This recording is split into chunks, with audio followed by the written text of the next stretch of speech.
नमस्कार मित्रांनो, स्वागत आहे सर्वांचं आपल्या या यूट्यूब चॅनलवर. मित्रांनो, तुम्ही शिक्षक पात्रता परीक्षा म्हणजे जर टी या परीक्षेची तयारी करत असाल तर आजच्या सेशनमध्ये आपण अतिशय महत्त्वाचा विषय घेऊन आलेलो आहोत मित्रांनो, भूमिती. या विषयावरील अतिशय महत्त्वाचे प्रश्न आपण या ठिकाणी पाहणार आहोत. व्हिडिओ शेवटपर्यंत बघा. मित्रांनो, आपल्याला या ठिकाणी प्रश्न कशा पद्धतीने परीक्षेला विचारले जातात आपण आकृत्यावरून या ठिकाणी समजून घेणार आहोत.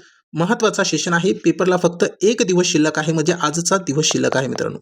ठीक आहे. त्यासाठी जेवढे प्रश्न आपण आजच्या या सेशनमध्ये घेतलेले आहेत ते सर्व महत्त्वाचे असणार आहे. तुमची संकल्पना आकृत्यावरून क्लिअर होऊन जातील. बघा मित्रांनो, पहिलाच प्रश्न तुम्हाला स्क्रीनवरती दिसतोय.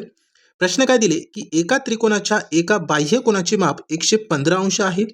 जर त्याच्या एका दुरुस्त अंतरकोनाचे माप 45 अंश असेल तर दुसऱ्या दुरुस्त अंतरकोनाचे माप किती, असा प्रश्न केलाय. मित्रांनो, या ठिकाणी तुम्हाला आकृती दिसते. या आकृतीवरून आपल्याला हा प्रश्न समजून घ्यायचा आहे. नेमकं आपल्याला दिलेलं काय आहे आणि काढायचं काय आहे. तर बघा मित्रांनो, सुरुवातीला आपण आकृत्यावरती जे दिलेलं आहे ते मांडून घेऊ. प्रश्नामध्ये बघा, तुम्हाला या ठिकाणी दिलेलं आहे बाह्य कोनाचे माप 115 अंश आहे. मग 115 अंश बाह्य कोन कोणता आहे ते आपल्याला आकृतीवरून समजून घ्यायचं आहे. ए, सी आणि डी हे काय आहे, बाह्य कोन आहे. ओके, कोणता कोन आहे, बाह्य कोन. मग बाह्य कोनाचं माप किती दिलंय मित्रांनो, 115 अंश. मग या ठिकाणी आपल्याला लिहून घ्यायचं आहे. बघा, 115 अंश बाह्य कोनाचं माप दिलेलं आहे, लिहून घेतले. त्याच्यानंतर जर त्याच्या दुरुस्त अंतरकोनाचे माप 45 अंश असेल, मग आता दुरुस्त अंतरकोन कोणता आहे, तर या ठिकाणी तुम्ही बघू शकता मित्रांनो, दुरुस्त अंतरकोन कोन ए असणार आहे. ओके, काय दुरुस्त अंतरकोन, दुरुस्त अंतरकोन कोन ए किती अंश दिले, 45 अंश. मग या ठिकाणी 45 अंश लिहून घेतले. त्याच्यानंतर मित्रांनो, आपल्याला दुसऱ्या दुरुस्त अंतरकोनांचे माप काढा असा प्रश्न केले. मग दुसरा दुरुस्त अंतरकोन म्हणजे कोन बीचा माप आपल्याला काढायचा आहे. क्लिअर झाले. मग आता कशा पद्धतीने काढणार, तर या ठिकाणी सुरुवातीला काय करायचं आहे, तर आपल्याला या ठिकाणी दिसतोय मित्रांनो कोन ए आणि कोन बी. बघा, कोन ए दिले, कोन बी.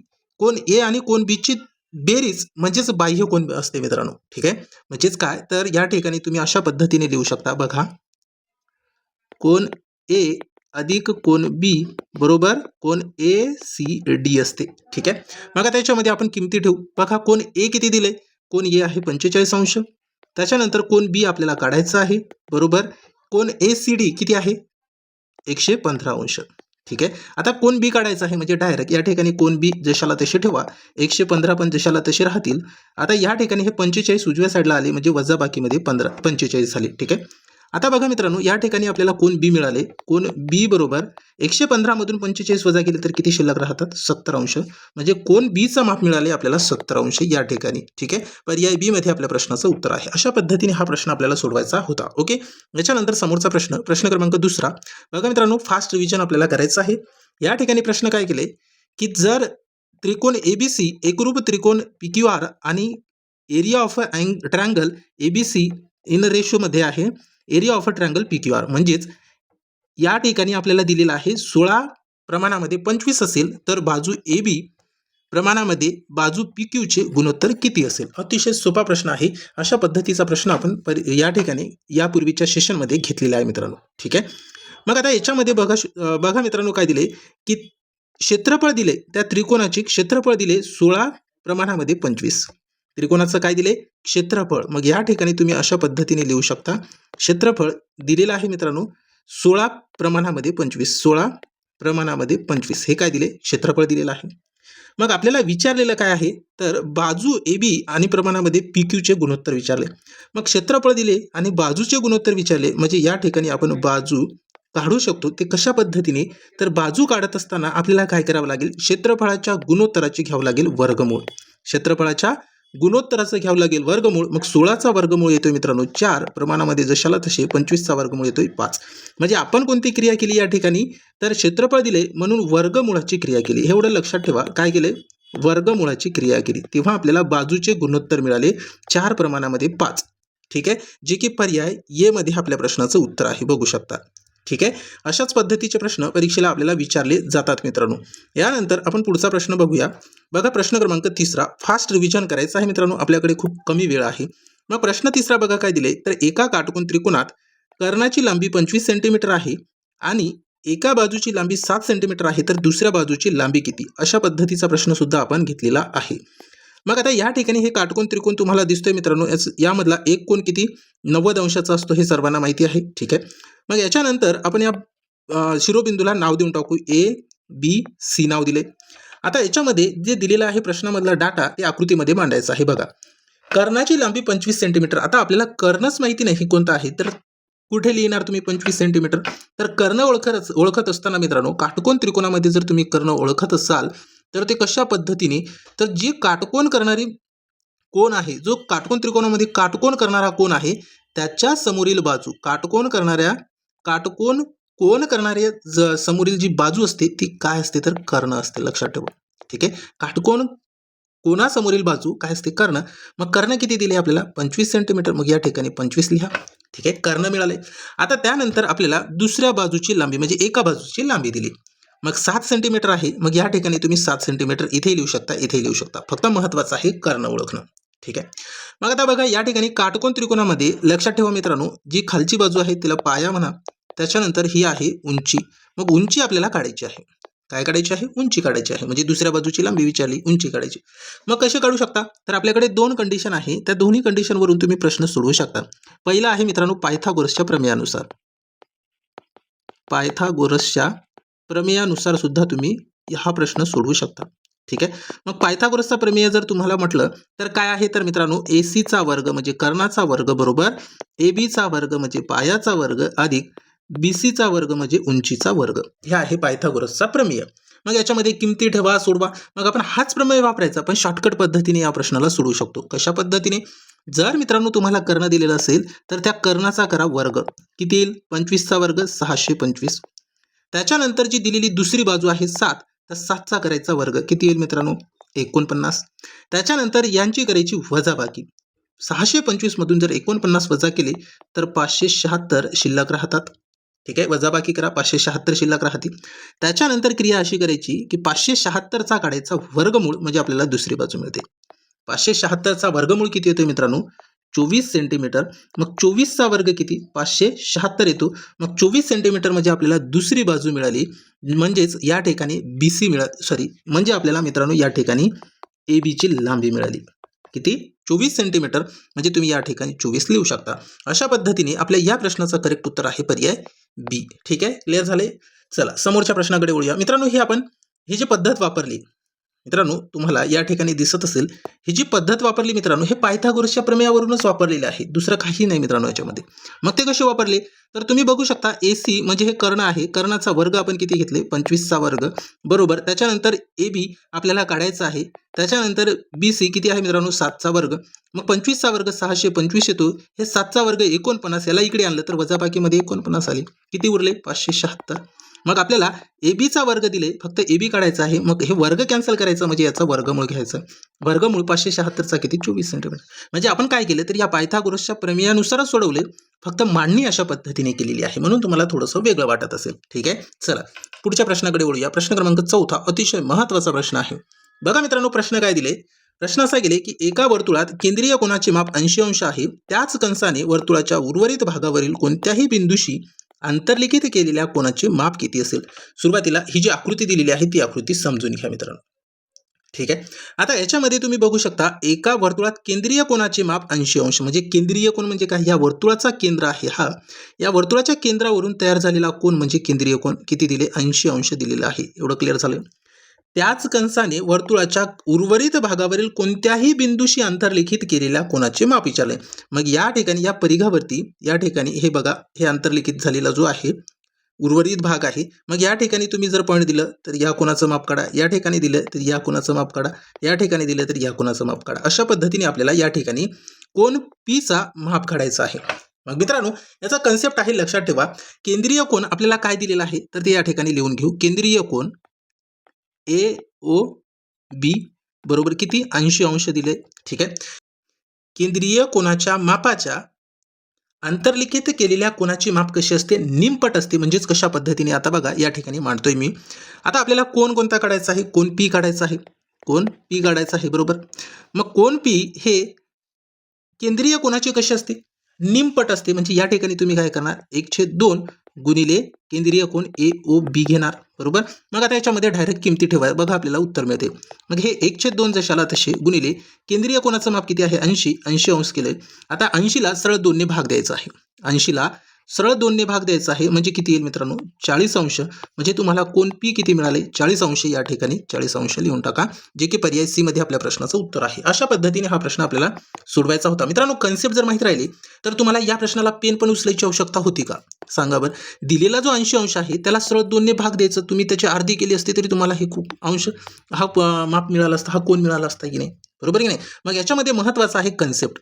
जर कन्सेप्ट आपले क्लिअर राहिली तरच आपल्याला अशा पद्धतीचे प्रश्न सोडवता येतात.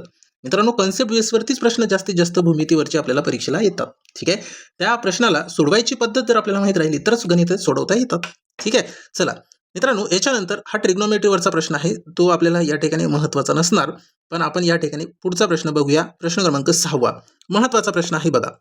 मित्रांनो व्हिडिओ जर आवडला असेल तर व्हिडिओला लाईक करा, सोबतच चॅनलला अजूनही सबस्क्राईब केलं नसेल तर चॅनलला सबस्क्राईब करा. तुम्हाला दररोज अशाच पद्धतीने सखोल विश्लेषणासह कन्सेप्टनुसार या ठिकाणी शिकता येणार आहे. चॅनलसोबत जुळून राहायचं आहे. चॅनलला सबस्क्राईब केलं नसेल तर चॅनलला सबस्क्राईब करा, म्हणजे जेव्हा आपण व्हिडिओ अपलोड करतो तेव्हा काही सेकंदामध्ये तुम्हाला व्हिडिओचे नोटिफिकेशन मिळून जातं.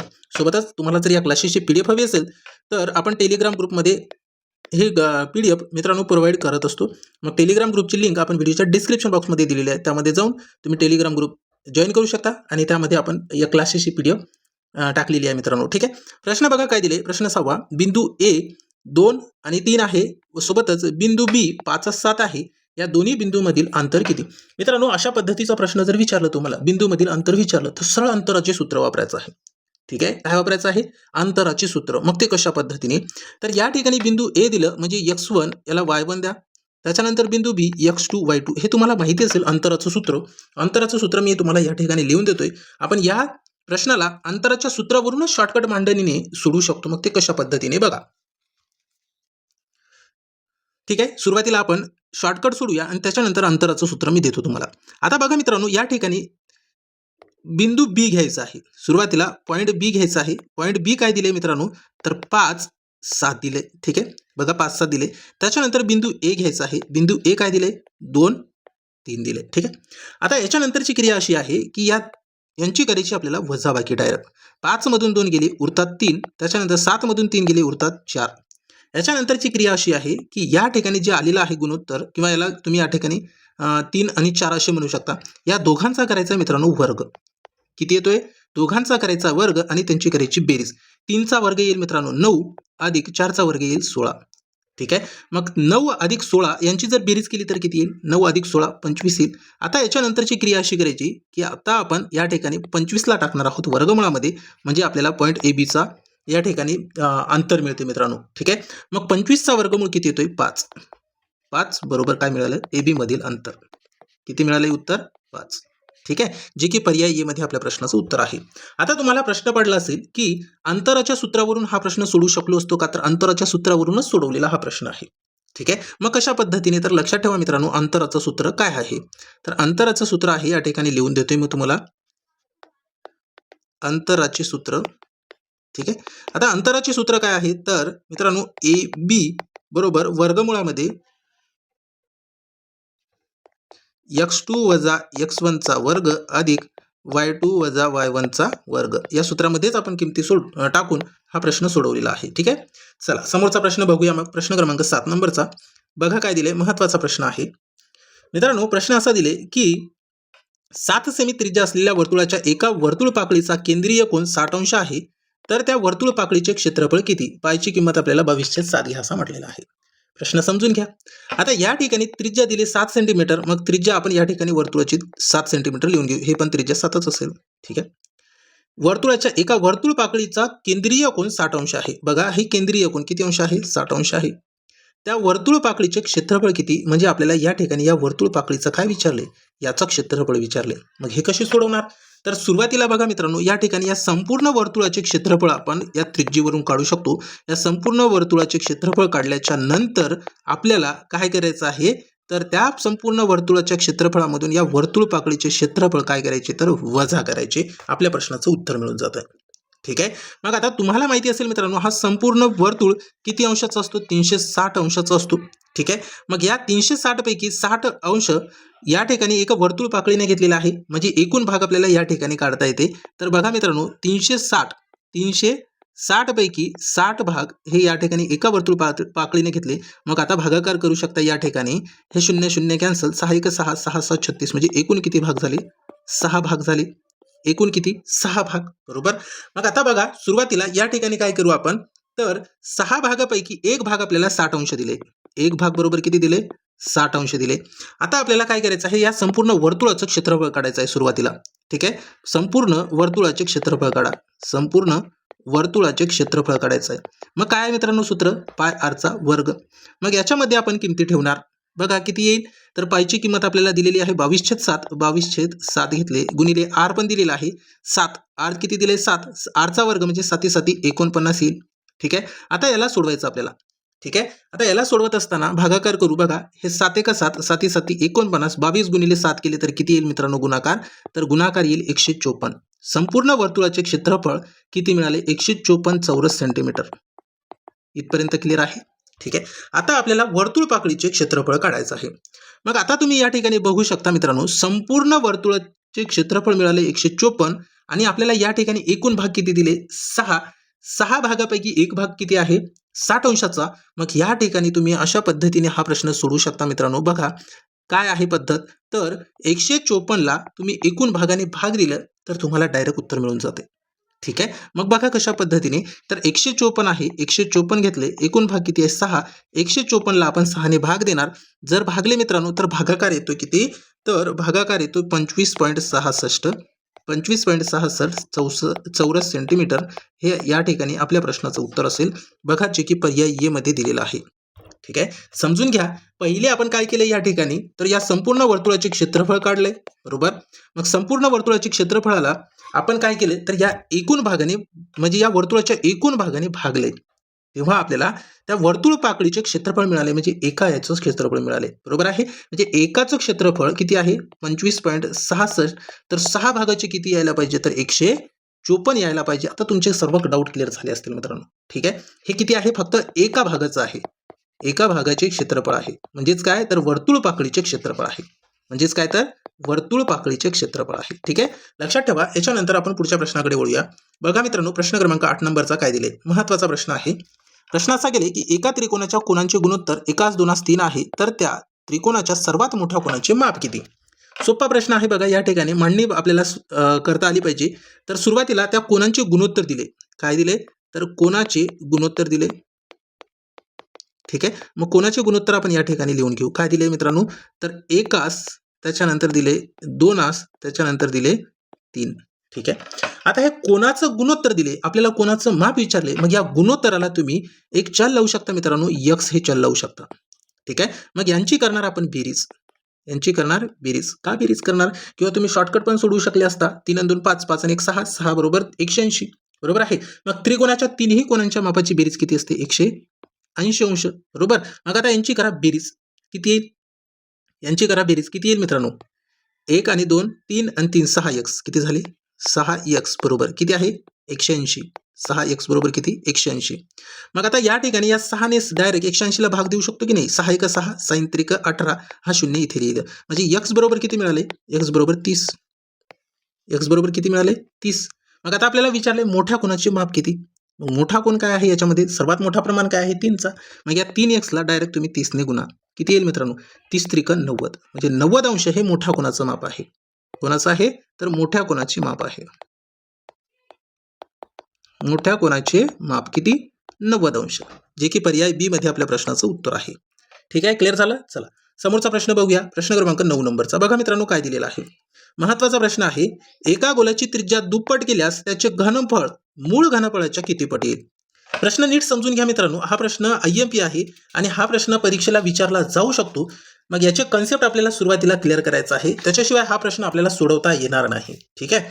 मग या ठिकाणी आपल्याला माहित असायला पाहिजे की गोलाचे घनफळाचं सूत्र काय आहे? गोलाचे घनफळाचं सूत्र काय आहे? तर लक्षात ठेवा मित्रांनो, गोलाच्या घनफळावरती प्रश्न परीक्षेला येऊ शकतो. मग गोलाचे घनफळाचं सूत्र आहे 4/3 पाय आरचा घन. ठीक आहे. गोलाच्या घनफळाचं सूत्र काय आहे? 4/3 पाय आरचा घन. मग या ठिकाणी तुम्ही बघू शकता की त्रिज्येच्या घनांशी बघा त्रिज्येच्या घनांशी आरचा घन हे कसा असतो तर समप्रमाणात असतो. ठीक आहे. त्रिज्येच्या घनाशी म्हणजे आर क्यूब हा कसा असतो तर समप्रमाणात असतो. कसा असतो? समप्रमाणात असतो. लक्षात ठेवा. ठीक आहे. मग आता याच्यामध्ये बघा तुम्हाला या ठिकाणी प्रश्नात काय दिले की एका गोलाची त्रिज्या ही दुप्पट केल्यास त्रिज्या कशी करायची याच्यामध्ये तर त्रिज्या आपल्याला दुप्पट करायची आहे. म्हणजे या ठिकाणी आपण लिहू शकता की त्रिज्या आपल्याला दुप्पट करायची म्हणजे 2r करायची आहे. बरोबर. मग आपल्याला या ठिकाणी विचारले की घनफळाची किती पट होईल. मग त्या घनफळाचं पट काढत असताना या ठिकाणी त्या घनफळाचं पट काढत असताना नवीन घनफळ आपल्याला या ठिकाणी मिळेल. नवीन घनफळ काय मिळेल तर मित्रांनो बघा या ठिकाणी घनफळ बरोबर काय करावं लागेल तर आरचा घन मग दुप्पट आहे म्हणजे 2चा आपल्याला या ठिकाणी काय करायचं आहे घन करायचं आहे. 2चा काय करायचा आहे घन. मग 2चा घन किती येईल 8 पट या ठिकाणी आपल्या प्रश्नाचं उत्तर असेल. मग 8 पट हे आपल्या प्रश्नाचं या ठिकाणी उत्तर असेल जी की पर्याय डी मध्ये दिलेला आहे. मित्रांनो हे लक्षात ठेवा महत्वाचं आहे. म्हणजे सरळ या ठिकाणी काय करायचं आहे तर आपल्याला 2चा घन काढायचा आहे म्हणजे 8 पट उत्तर मिळून जाते. ठीक आहे. याच्यानंतर समोरचा प्रश्न महत्वाचा प्रश्न आहे बघा काय दिले तर प्रश्न असा दिले की तर मित्रांनो या ठिकाणी लक्षात ठेवा या ठिकाणी काय दिलेलं आहे तर वर्तुळ बाहेरील काय दिलेलं आहे तर वर्तुळ बाहेरील पी बिंदूमधून वर्तुळाला काढलेल्या स्पर्शिका खंडांची लांबी पी ए 12 सेंटीमीटर आहे. जर वर्तुळाचे केंद्र ओ आणि त्रिज्या 5 सेंटीमीटर असेल तर ओपी मधील अंतर किती असा प्रश्न केलाय. मित्रांनो आकृतीवरून समजून घ्या. या ठिकाणी काय दिलेलं आहे तर ही एपी जी आहे ही आहे स्पर्शिका. लक्षात ठेवा एपी ही जी आहे ही आहे स्पर्शिका. त्याच्यानंतर ही आहे त्या वर्तुळाची त्रिज्या. त्या वर्तुळाची काय आहे त्रिज्या. त्याच्यानंतर वर्तुळ केंद्रातून जो पी बिंदूपर्यंतचं अंतर आहे या ठिकाणी जो काटकोन त्रिकोण तयार झाले हे जो काटकोन त्रिकोण तयार झाले मग या काटकोन त्रिकोणामध्ये आपल्याला बाजू दिलेली आहे ते प्रश्नामध्ये बघा तर काय दिलेले आहे तर सुरुवातीला या ठिकाणी पी ए मधील अंतर दिले 12 पी ए मधील अंतर दिले 12 सेंटीमीटर. त्याच्यानंतर केंद्र आहे ओ केंद्रबिंदू आहे मग आपल्याला त्रिज्या दिली 5 सेंटीमीटर. मग ओ ए किती आहे हे आहे 5 सेंटीमीटर आणि त्या काटकोन त्रिकोणाची या ठिकाणी आपण उंची म्हणू शकता आणि या वर्तुळाची त्रिज्या म्हणू शकता. ठीक आहे. मग आता याच्यामध्ये आपल्याला काय काढायचं आहे ओपी मधील अंतर काढायचं. मग वर्तुळाचा संबंध आता याच्यामध्ये राहिला नाही. मग काय तर फक्त आपल्याला या ठिकाणी विचार करायचा या काटकोन त्रिकोणाचा फक्त या काटकोन त्रिकोणाचा विचार करायचा आहे.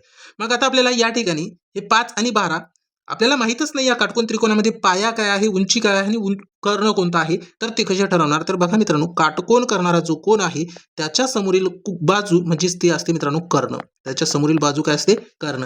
म्हणजेच आपल्याला या ठिकाणी काय काढायचं आहे तर कर्ण काढायचं आहे. काय काढायचं आहे तर आपल्याला कर्ण काढायचं आहे. मग कर्ण काढत असताना या ठिकाणी पायथागोरसचा प्रमेयाचा वापर करा किंवा जे आपण टेक्निक दिलेली आहे त्या टेक्निकचा वापर करा. मग काय आहे मित्रांनो तर दिलेल्या बाजूंचा करायचा वर्ग म्हणजे 12 या संख्येचा केला वर्ग किती येईल 144. तर त्याच्यानंतर 5 दिलेला आहे 5चा करा वर्ग 25 येईल. यांची करायची नंतर बेरीज केल्यास किती येईल 4 अधिक 5 9 4 आणि 2 6 आणि 1 जशाला तशी 169 आली. मग 169चे आपल्याला काढायचे वर्गमूळ किती येईल मित्रांनो 169चे वर्गमूळ 13 सेंटीमीटर. मग 13 सेंटीमीटर हे काय मिळालं आपल्याला हे मिळाले कर्ण म्हणजेच मित्रांनो आपल्याला या ठिकाणी बाजू दिलेली आहे काय तर बाजू दिलेली आहे ओपी. ठीक आहे. आपल्याला ओपी मधलंच अंतर काढायचं होतं. ओपी बरोबर किती येईल 13 सेंटीमीटर जे की आपल्या प्रश्नाचं उत्तर तुम्ही पर्याय ए मध्ये बघू शकता. ठीक आहे. अशा पद्धतीने हा प्रश्न आपल्याला सोडवायचा होता मित्रांनो. ओके. याच्यानंतर समोरचा प्रश्न बघूया. महत्वाचा प्रश्न आहे बघा मित्रांनो काय दिलेला आहे. बघा प्रश्न काय दिले की चौकोन एबीसीडी हा एक चक्रीय चौकोन आहे. बघा या ठिकाणी हा जो दिलेला आहे एबीसीडी हा चक्रीय चौकोन आहे. जर कोण ए 2x अधिक 4 अंश असेल आणि कोण सी बरोबर 4x वजा 4 अंश असेल तर x किंमत काढा. महत्वाचा प्रश्न आहे आणि इम्पॉर्टंट प्रश्न आहे मित्रांनो. ठीक आहे. मग आता या प्रश्नाला सोडवण्याची पद्धत कशी आहे तर आपल्याला चक्रीय चौकोन ए हे बी दिलं आपण आणि हे सी आणि हे डी लिहिलं. ठीक आहे. मग कोण ए चा माप आपल्याला दिलेला आहे 2x अधिक 4 अंश आणि कोण सी चा माप दिलेला आहे यावरून आपल्याला x ची किंमत काढायची आहे. तर मित्रांनो चक्रीय चौकोनाचे सममुख कोण हे कसे असतात तर एकरूप असतात. सममुख म्हणजे अपोजिट अँगल. लक्षात ठेवा सममुख कोण म्हणजे काय तर अपोजिट अँगल हे कसे असतात तर पूरक असतात. म्हणजे या ठिकाणी तुम्ही अशा पद्धतीने लिहू शकता तर 180 अंश या दोघांची बेरीज असते. ठीक आहे. मग या ठिकाणी आपण मांडणी करूया कशा पद्धतीने तर बघा कोण ए अधिक कोण सी बरोबर किती 180 अंश, म्हणजे या दोघांची बेरीज 180 अंश असते. त्याच्यानंतर या दोघांची बेरीज पण 180 अंश असते. ठीक आहे. मग आपल्याला कोण ए किती दिलेला आहे तर 2x अधिक 4 अंश, म्हणजे या ठिकाणी कंसामध्ये लिहा 2x अधिक 4 अंश. त्याच्यानंतर अधिकला अधिक, त्याच्यानंतर मित्रांनो कोण सी दिलेला आहे 4x वजा 4 अंश, म्हणजे या ठिकाणी लिहा मग 4x वजा 4 अंश बरोबर 180 जशाला तसे. आता याला सोडवलं की आपल्याला x ची किंमत मिळते. ते बघा काय करणार तर तुम्ही या ठिकाणी बघू शकता मित्रांनो, याची मांडणी आपण सरळ लिहून टाकू. 2x अधिक 4 अधिक 4x वजा 4 बरोबर 180. ठीक आहे, आता क्लिअर झाले. बघा मित्रांनो याच्यामध्ये वजा 4 अधिक 4 तर हे डायरेक्ट कॅन्सल झाले, बरोबर की नाही. मग 2x अधिक 4x म्हणजे किती झाले 6x बरोबर 180 अंश. आता या 6ने या 180ला भाग देणार आपण, बरोबर की नाही, भागणार. मग 6 1 6, 6 त्रिक 18, हा शून्य कॅन्सल करून इथे लिहिले. मग इथे काय राहिलं x, म्हणजे x ची किंमत किती मिळाली मग आपल्याला 30 अंश, म्हणजे 30 मिळाली x ची किंमत, जी की पर्याय ए मध्ये आहे. मित्रांनो अशा पद्धतीने हा प्रश्न आपल्याला सोडवायचा होता. क्लिअर झाले. चला पुढचा प्रश्न बघूया. प्रश्न क्रमांक 12 नंबरचा बघा काय दिलेला आहे. महत्वाचा प्रश्न आहे. दोन समांतर रेषांना एका छेदिकेने छेदले असता एका बाजूच्या अंतरकोनांपैकी एका कोनांचे माप 75 अंश आहे, तर दुसऱ्या अंतरकोनाचे माप किती. आता या ठिकाणी स्पर्शिका दोन समांतर रेषा दिले. मग ते दोन समांतर रेषा कोणत्या आहेत तर या ठिकाणी ही पहिली समांतर रेषा असेल L, त्याच्यानंतर ही दुसरी समांतर रेषा M असेल. ठीक आहे. मग या दोन समांतर रेषेला एक ही जी रेषा तुम्हाला अशी उभी तिरकस दिसत आहे, ही रेषा आहे मित्रांनो, या रेषेला आपण म्हणतोय छेदिका. या रेषेला काय म्हणतोय छेदिका. ठीक आहे. मग हे छेदिका या ठिकाणी एका कोणाचे माप 75 अंश दिले, म्हणजे या ठिकाणी एका कोणाचं माप आपल्याला 75 अंश दिले आणि दुसऱ्या अंतरकोनाचे माप आपल्याला विचारले. मग मित्रांनो या ठिकाणी या दोन कोणांची बेरीज किती असते 180 अंश असते, लक्षात ठेवा. ठीक आहे. मग आता याला सोडवायचं कशा पद्धतीने तर सुरुवातीला या ठिकाणी या दोघांची आपल्याला करायची आहे बेरीज, बरोबर. मग 75 अंश अधिक हे x म्हणू आपण त्याला, बरोबर किती येईल 180 अंश. याच्यानंतर आपण या 75ला या उजव्या साईडला घेऊन जाऊ, म्हणजे इकडे काय राहतील फक्त x राहतील. 180 वजा हे 75 झाले. 180 मधून 75 जर वजा केले तर किती उरतात मित्रांनो, म्हणजे x मिळेल आपल्याला, तर या ठिकाणी उरतात 105. 105 अंश म्हणजे आपल्याला दुसऱ्या अंतरकोनाचं माप मिळाले. किती मिळाले या अंतरकोनाचं मिळाले माप 105 अंश. ठीक आहे. क्लिअर झाले. अशा पद्धतीने आपल्याला हा प्रश्न सोडवायचा होता. सोपा प्रश्न होता मित्रांनो, लक्षात ठेवा. याच्यानंतर आपण समोरचा प्रश्न बघूया. बघा महत्वाचा प्रश्न आहे. प्रश्न क्रमांक 13वा IMP प्रश्न आहे मित्रांनो, लक्षात ठेवा. याचे कन्सेप्ट आपल्याला समजून घ्यायचा आहे. त्रिकोणाचा केंद्रसंपात बिंदू म्हणजे सेंट्रॉइड प्रत्येक मध्यकेला म्हणजे मीडियमला कोणत्या गुणोत्तरात विभागतो असा प्रश्न केलाय. मित्रांनो याचे कन्सेप्ट लक्षात ठेवा आणि या आकृतीमध्ये जो दिलेला शिरोबिंदू आहे त्यांचं नाव लक्षात ठेवा. या ठिकाणी जो पहिला ए शिरोबिंदू दिसतोय मित्रांनो, हा जो आहे हा शिरोबिंदू आहे. ए हा शिरोबिंदू आहे. ठीक आहे. त्याच्यानंतर या ठिकाणी ही जी आहे या त्रिकोणाची काय आहे, या ठिकाणी या कोणाचं काय आहे तर या कोणाला काय तर दुभागते आहे, म्हणजे याला तुम्ही मध्यगा म्हणू शकता. ठीक आहे, मध्यगा. त्याच्यानंतर हा त्रिकोणाचा पाया BC दिसतोय तुम्हाला. ठीक आहे. त्याच्यानंतर हे जे G दिसतोय मित्रांनो तुम्हाला, या ठिकाणी हे जे G पॉईंट दिसतोय, या G पॉईंटला काय म्हणतात केंद्र संपात बिंदू म्हणतात. काय केंद्र संपात बिंदू, लक्षात ठेवा केंद्र संपात बिंदू. आता या ठिकाणी प्रश्न आपल्याला असा केले की कोणत्या गुणोत्तरात विभागतोय, तर मित्रांनो लक्षात ठेवा या ठिकाणी हे कोणत्या गुणोत्तरात विभागतो तर हे विभागतो मित्रांनो 2 प्रमाणामध्ये 1 अशा पद्धतीने विभागतो. 2 प्रमाणामध्ये 1 अशा पद्धतीने विभागतो. लक्षात ठेवा जे की पर्याय बी मध्ये आपल्या प्रश्नाचं उत्तर आहे. त्रिकोणाचा केंद्र संपात बिंदू प्रत्येक मध्यकेला शिरोबिंदूकडून